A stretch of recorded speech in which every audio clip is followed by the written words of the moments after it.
નમસ્કાર. જે લોકોને ચૂંટણી કાર્ડ કઢાવવાના હોય એ લોકો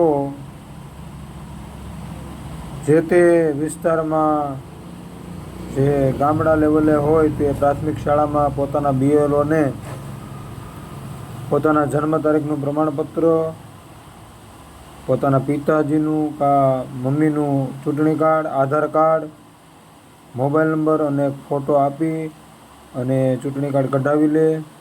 અને જેને સુધારો કરવાનો હોય તે પણ પોતાના ડોક્યુમેન્ટ આપી અને પોતાના BLO હોય તેમને આપી દે.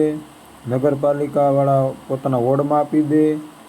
ગામડા લેવલના હોય તે પ્રાથમિક શાળામાં જઈને આપી દે. 15 દિવસની અંદર ચૂંટણી કાર્ડની કામગીરી ચાલુ છે અને આખા નામ કરાવવાનો આગ્રહ રાખજો, જેથી કરીને આધાર કાર્ડ વગેરે સુધારામાં એ હાલે.